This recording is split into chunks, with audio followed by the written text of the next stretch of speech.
The cowboy's baby screamed through the blizzard, and by morning, the woman who crossed the fence to silence her would change both their lives forever.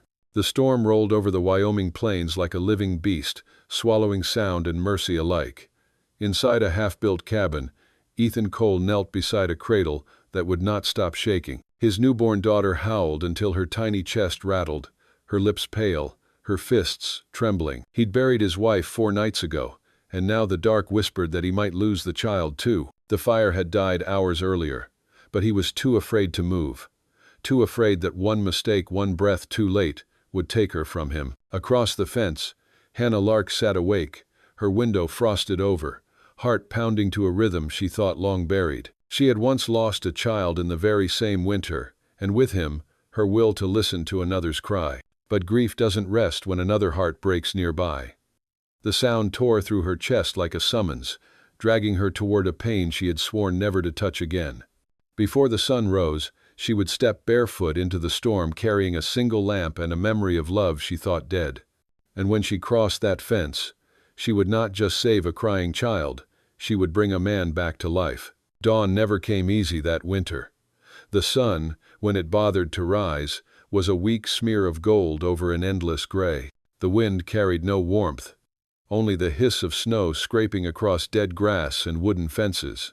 Ethan Cole's homestead sat alone at the edge of the valley, a single cabin crouched against the white expanse, smoke struggling from its crooked chimney. Inside, the air smelled of cold ash, milk gone sour, and fear that no prayer could quiet. Ethan had come west to escape ghosts, not to raise one. He'd bought this land with every dollar saved from cattle drives, dreaming of peace, of a home where his wife could plant lilacs come spring. But spring never came. Now, he spent his nights pacing the warped floorboards, the baby clutched close, her tiny cries echoing like gunfire in a canyon. His boots left dark prints on the same boards where his wife had once laughed a sound he could no longer remember without breaking. Across the fence, Hannah Lark's cabin stood smaller, neater, lonelier. She'd scrubbed away every trace of the boy she'd lost 2 winters before, folding his toys into boxes she never opened. But that night, as the storm clawed at her roof and a child's wail split the darkness, something inside her unburied itself, a memory, a melody, a mother's instinct she thought the earth had taken. She stared through the frost-coated glass toward the faint lamplight flickering in Ethan's cabin and whispered, "Lord, not again." Subscribe for more Western love stories where hearts find hope in the dust. The storm had quieted just enough to hear the child's crying again. It wasn't loud anymore, it was thin, fragile, the kind of sound that made silence feel cruel. Ethan Cole sat by the cradle, his hands limp, eyes hollow. He'd tried the milk, the rocking, the prayers. He'd whispered his wife's name, begged her ghost to help him. Nothing. The baby's skin was pale as snow, her tiny mouth open in a soundless wail. He pressed her against his chest, trying to share his warmth, but the fire was nearly out. The room pulsed with cold, his vision blurred. For a moment, he thought he heard footsteps outside, then dismissed it as wind. He bowed his head and whispered, "I can't do this, Sarah. I can't." Across the fence, Hannah Larky stood by her window, lantern in hand.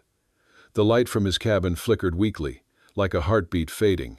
Her chest tightened. The world outside looked merciless, white dunes of snow, black sky. No sound but the wind's low howl.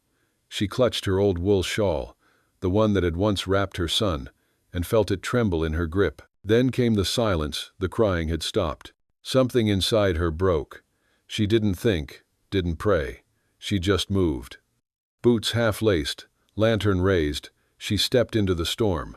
Snow bit at her ankles, wind clawed her cloak. But she kept walking toward the dying light, toward the man who'd already lost everything, and the child who still had a chance to live. Snow swallowed her up as soon as she stepped off her porch. The world turned white, soundless, except for the moan of wind across the empty plain. Hannah Lark held the lantern close to her chest, its flame shivering inside the glass. Each step sank deep. The fence between her land and Ethan's loomed ahead, a thin line of wire and frost that had always marked his world and hers. She hesitated. The baby's cries were gone. That silence terrified her more than the storm. Her gloved hand brushed the top wire. It was cold, brittle. She pushed it down and crossed. Ethan's cabin appeared through the haze, one dim light still burning. She climbed the steps, heart pounding, and pressed a hand against the door. It moved under her touch unlocked. She opened it slowly. The smell hit her first. Smoke, sour milk, cold sweat, grief. Ethan sat in the chair by the fire, his arms limp around the baby. His head hung low, his hair damp with tears or melted snow, she couldn't tell. The infant was still, her breath faint but there. "Mr. Cole," Hannah whispered. He flinched, his body jerking upright. His eyes were wild, red-rimmed, sunken with exhaustion. "Who?" She lifted the lantern. "Your neighbor." He blinked, confused, almost angry. "What are you doing here?" "I heard her crying," she said softly. "Then I didn't." He looked down at the baby, then away, ashamed. "I can't make her stop." Red. Hannah set the lantern on the table, its flame spreading a warm halo over the room. "Let me help." Ethan's jaw tightened. "She doesn't take to strangers." "Neither do I," Hannah said, her voice trembling just enough to sound real. She knelt beside him, reaching for the child. "May I?" He didn't answer, but he didn't pull back either. When her hands touched the baby, something inside her cracked open, a memory so vivid it stole her breath. Her son's tiny body, her husband's laughter, the fever that took them both. For 2 years she'd kept that door locked. Now it swung wide. The baby stirred, whimpered once, then let out a weak cry. Hannah wrapped her in her shawl and began to hum not a song, just the sound of warmth shaped into notes. Her voice was rough, but it filled the room like light. Ethan froze, watching. Slowly, the child quieted. Her breathing deepened, steady, rhythmic. For the first time in days, there was peace. Hannah's hands shook as she looked down at the baby's face, pink again in the lamplight. She whispered, "There you are, little one." Ethan pressed his hand over his eyes. His voice cracked. "How did you—" "She just needed to be held," Hannah said. "The right way." He leaned forward, elbows on his knees. "I tried. I swear I know," she said quickly, before guilt could finish the sentence. "You did." Duh. For a moment they sat in silence, broken only by the crackle of the rekindled fire. Hannah stayed until the wind calmed.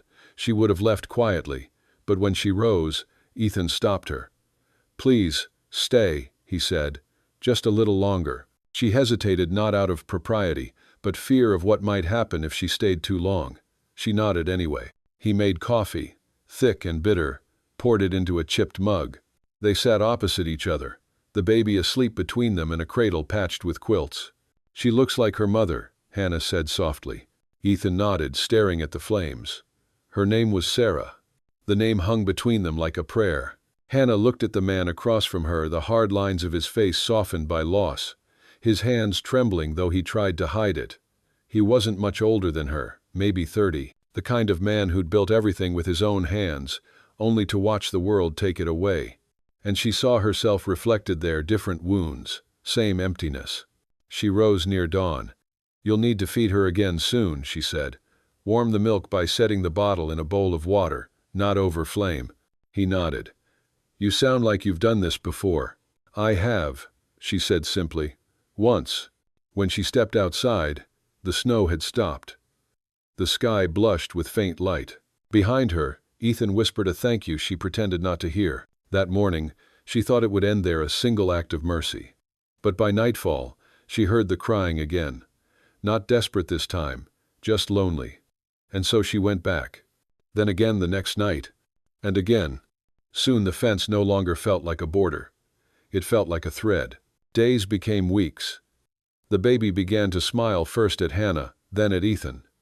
Together they found a rhythm. He chopped wood, she cooked stew. He fetched water, she mended clothes. Neighbors began to whisper. By the 4th week, the gossip spread through the town like dry grass fire. The widows moved in with him, they said. He's already forgotten his wife. Hannah heard it in the market, the glances, the hushed tones. She ignored them, but each word stung like grit in a wound. One afternoon, Ethan found her on the porch, staring out toward the frozen pasture. They'll talk, he said. They already are. He stepped closer. I don't care.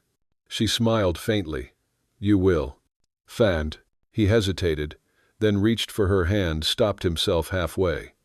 You've given her back to me, he said. You've given me back to myself. Hannah's throat tightened. Don't thank me for what I needed just as much as you. Their eyes met, quiet but charged. Inside, the baby let out a soft laugh, a sound so pure it startled them both into smiling. The first test came with a visitor, Margaret Hale, Sarah's cousin from Cheyenne. She arrived in a black carriage, crisp and cold as judgment. Hannah was washing dishes when the knock came. Ethan opened the door and froze.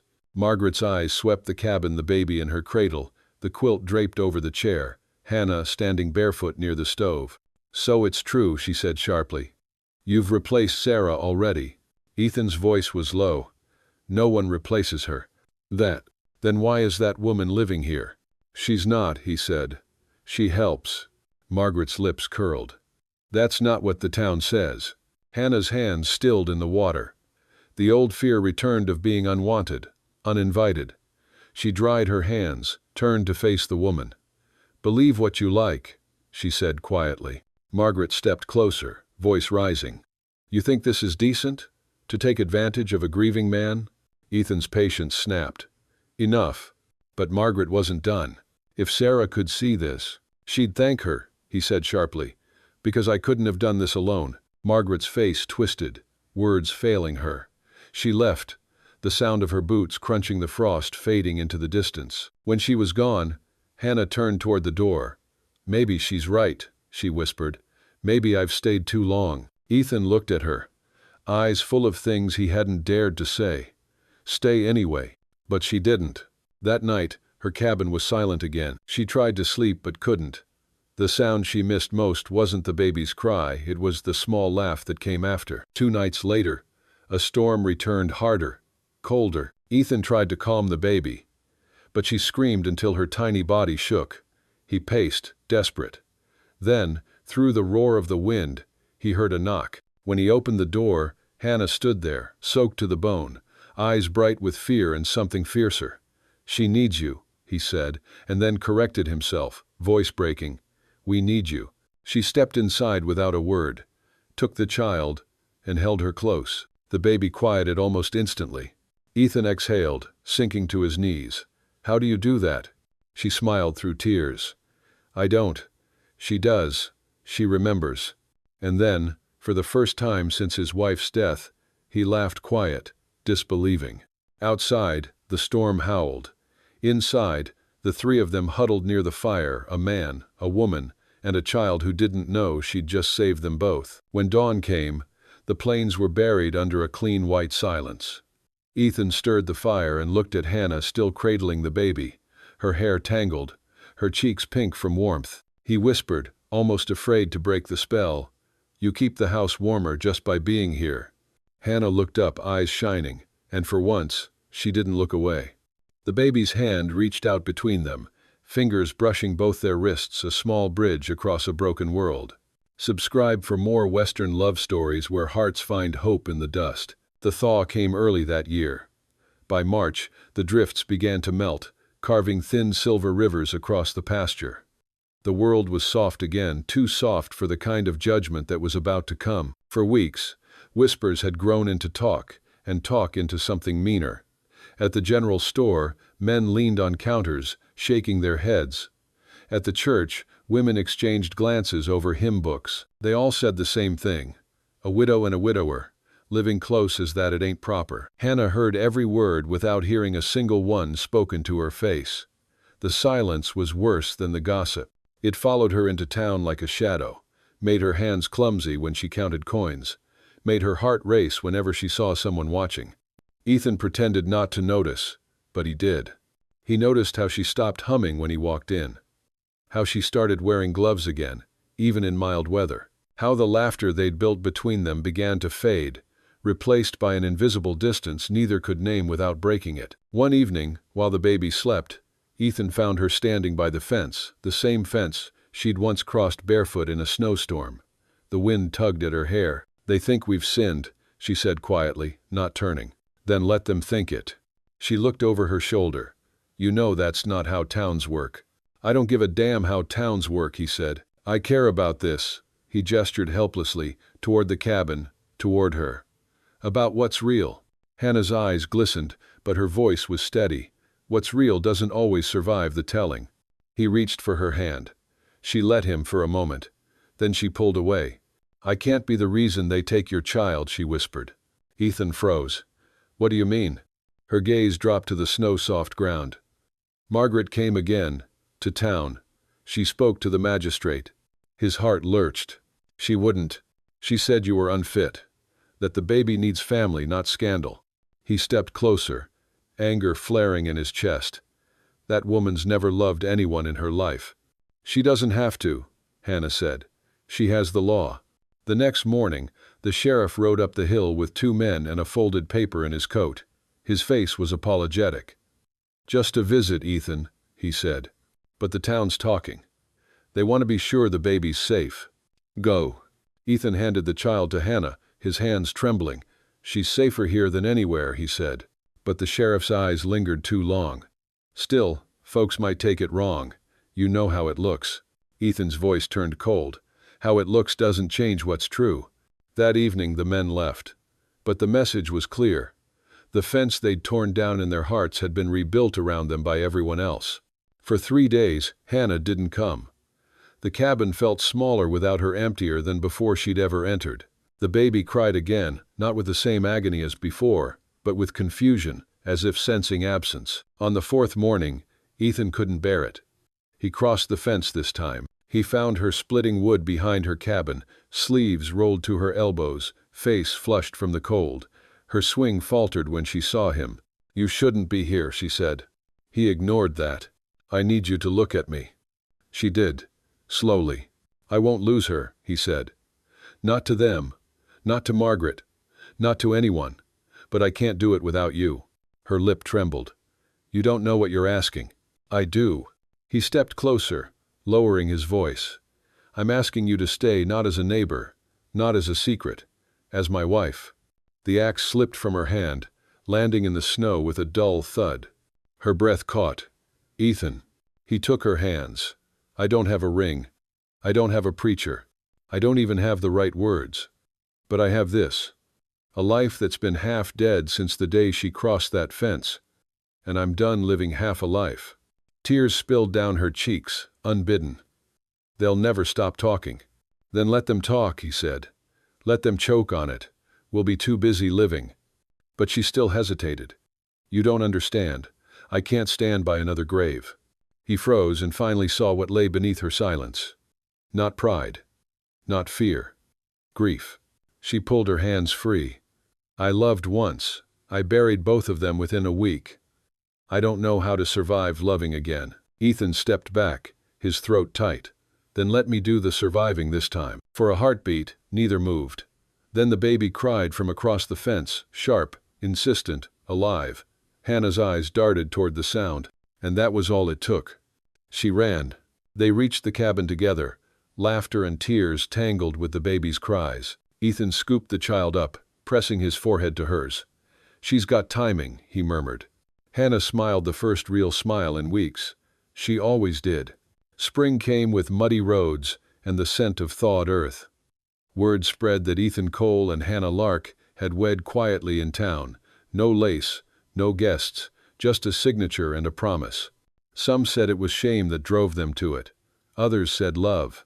But by the time tongues wagged again, they were too busy tending the land, feeding chickens, and teaching a baby how to laugh. For the first time in years, Hannah's laughter joined the morning wind. Still, peace in the west never lasted. Late one afternoon, a rider appeared, the same chestnut mare that had carried Margaret Hale the winter before. She dismounted without a word and walked toward the porch where Hannah was rocking the baby. Mrs. Cole now, is it? Margaret said. Hannah didn't rise. That's right. Margaret's eyes narrowed. So it's true. You married him. I did. Without a preacher's blessing. With God's, Hannah said simply. Margaret's face twisted. You've ruined his name. He was respected once. Now he's a scandal. Hannah's expression didn't change. He's a father. A good one. Margaret scoffed. He was a fool before you came. Now he's worse. From inside, Ethan's voice cut through. If you came here to spit venom, take it back down the hill. Margaret turned toward him, her tone cold. You'll regret this. Maybe, he said, but not tonight. She left, her words scattered by the wind. When she was gone, Hannah's hands were shaking. Ethan knelt beside her, steadying them. You all right? She nodded, but tears pooled in her eyes. I hate her for what she's done. But more than that, I hate that I believed her once. Ethan pressed his forehead to hers. Then let's stop believing anyone but each other. The next morning, the town's preacher came unannounced. He'd heard the gossip and wanted to see for himself. He found them outside, working side by side, laughter carried on the breeze. He watched a moment before calling out, Mr. Cole, Mrs. Cole. They turned, surprised. The preacher smiled faintly. I came to tell you something. Ethan frowned. We're not looking for trouble, Reverend. No trouble, the preacher said. Just truth. He paused, then nodded toward the cabin. The child's not the only one you've saved here. Hannah blinked. What do you mean? I mean, the preacher said gently, I've seen grief swallow better people than either of you. But somehow, the two of you pulled each other back. That's no sin, that's grace. And with that, he tipped his hat and rode away, leaving them in stunned silence. That night, they sat by the fire.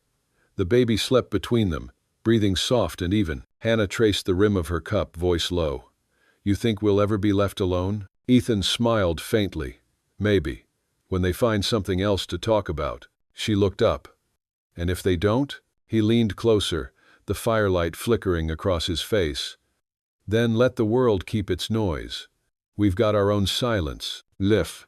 Outside, the wind moved through the grass, not a storm this time. Just the sound of the plains breathing again.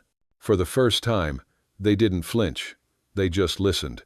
The storm that ended the thaw came without warning, dark clouds sweeping down from the mountains like a curtain of vengeance.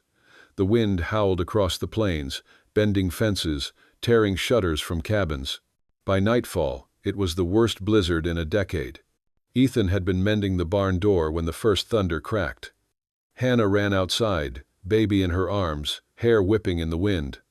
The cattle's loose, she shouted. Get inside, he called back. But she didn't. The barn's roof had begun to buckle under the weight of snow.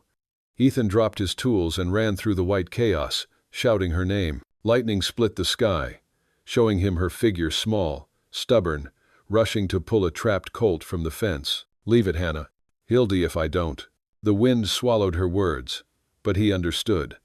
Always, she'd run toward suffering, not away from it. He reached her just as the fence gave way, dragging the horse clear, while she stumbled backward into the drift.